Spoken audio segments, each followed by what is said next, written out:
Assalamualaikum warahmatullahi wabarakatuh.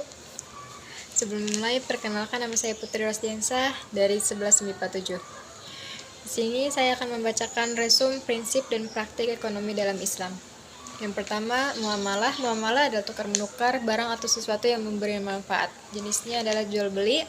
Jual beli menurut syariat agama adalah kesepakatan tukar menukar benda untuk memiliki benda tersebut selamanya. Adapun syarat-syarat jual beli.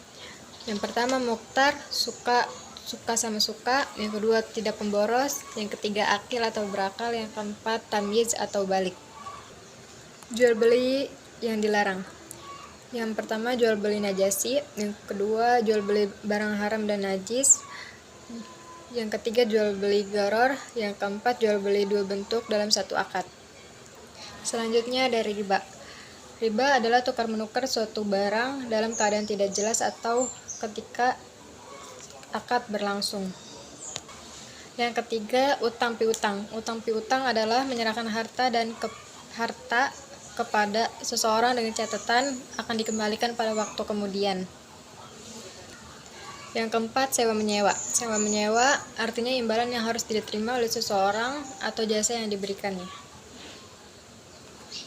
B. Bentuk-bentuk kerjasama dalam Islam. Yang pertama, syirkah atau perseroan. Syirkah adalah suatu akad dalam bentuk kerjasama antara dua orang atau lebih, baik dalam bidang modal dan jasa. Yang kedua, muqabarah atau qirad. Muqabarah adalah kerjasama usaha antara dua pihak, yang satu menyediakan modal, yang satunya menjadi pengelola dana. Apabila keuntungan suatu dibagi menjadi kesepakatan yang dituangkan dalam perjanjian, sedangkan kerugian ditanggung oleh pemilik modal selama kerugian itu bukan akibat kelalaian pengelola dana.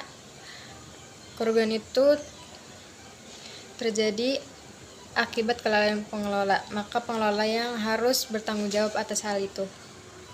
Yang ketiga, musyaqqah. Musyaqqah adalah bentuk kerjasama dalam pengelolaan tanah dan perkebunan antara pemilik kebun dan si penggarap, di mana penggarap hanya bertanggung jawab dalam hal penyiraman dan pemeliharaan.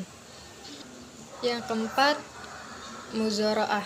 Muzara'ah adalah kerjasama dalam pengolahan tanah pertanian antara pemilik lahan dan si penggarap, di mana pemilik lahan memberikan lahan kepada si penggarap untuk ditanami dan dipelihara dengan imbalan hasil panennya.